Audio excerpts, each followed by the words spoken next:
ఆధ్యాత్మిక జాగ్రత్త. అంతిమ హెచ్చరిక. మనం జీవిస్తున్న ఈ కాలంలో విశ్వాసికి ఉండవలసిన అతి ముఖ్యమైన లక్షణం మెలకువ. బైబిలు గ్రంథం మనల్ని పదేపదే హెచ్చరిస్తూ మన నడకను సరిచేసుకోమని కోరుతోంది. 1. వినికిడిలో జాగ్రత్త. ఏమి వింటున్నావు? ఎలా వింటున్నావు? మార్కు సువార్త మరియు లూకా సువార్తలలో మనం వినే విషయాల పట్ల జాగ్రత్తగా ఉండాలని చెప్పబడింది. గ్రీకు భాషలో వినడం అనే పదాన్ని అకవ్వో అంటారు. దీని అర్థం కేవలం శబ్దాన్ని వినడం మాత్రమే కాదు, వినిన దానిని అర్థం చేసుకుని లోబడటం. అప్పటి పరిస్థితి. నాడు పరిసయ్యులు అక్షరార్థమైన ధర్మాన్ని విని హృదయాన్ని మర్చిపోయారు. ఇప్పటి పరిస్థితి. నేడు సోషల్ మీడియాలో, ఇంటర్నెట్లో రకరకాల బోధలు వస్తున్నాయి. మనం ఏమి వింటున్నామో అన్నది మన వ్యక్తిత్వాన్ని మలుస్తుంది. కాబట్టి వాక్యానికి విరుద్ధమైన వాటిని వినకుండా జాగ్రత్తపడాలి. 2. ప్రార్థనలో కనిపెట్టుట.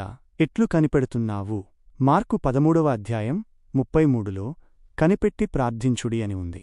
ఇక్కడ కనిపెట్టుట అనే పదానికి గ్రీకులో అగ్రుప్నియో అని అర్థం.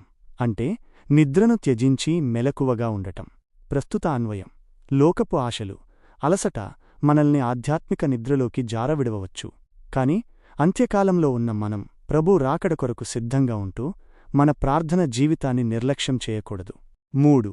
హృదయ కాపలా. చెడ్డ హృదయము కలుగునేమో. హెబ్రీలకు రాసిన పత్రిక 3వ అధ్యాయం 12వ వచనంలో అవిశ్వాసముగల చెడ్డ హృదయము గురించి హెచ్చరిక ఉంది. గ్రీకులో హృదయం అంటే కార్డియా. ఇది కేవలం అవయవం కాదు, మన ఆలోచనలకు, తీర్మానాలకు కేంద్రం. హెచ్చరిక. దేవుని మీద నమ్మకం తగ్గితే హృదయం కఠినమైపోతుంది. లోకపు విచారాలు హృదయాన్ని ఆక్రమించకుండా వాక్యమనే అద్దంలో మనల్ని మనం చూసుకోవాలి. 4. పతనం పట్ల భయం. పడిపోదురేమో జాగ్రత్త. 1 కొరింథీయులకు 10:12వ వచనం ప్రకారం తాను నిలుచుచున్నానని తలంచుకునివాడు పడిపోకుండా జాగ్రత్తగా చూచుకొనవలెను. ఇక్కడ జాగ్రత్త అనే పదానికి బ్లెపో అని అర్థం. అంటే కళ్ళు తెరిచి స్పష్టంగా చూడటం. అన్వయం. నాకు అంతా తెలుసు, నేను పడిపోను అనే అతివిశ్వాసం ప్రమాదకరం.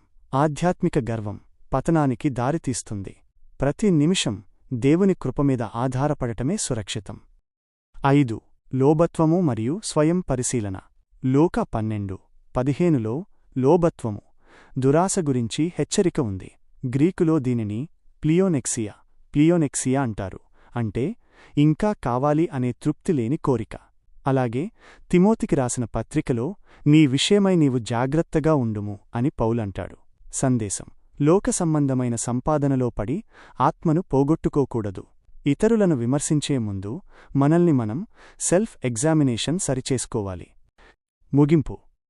ప్రియమైన వారులారా, మనం వినే మాట, చేసే ప్రార్థన, మన హృదయస్థితి మరియు మన ఆశల విషయంలో మెలకువగా ఉందాం.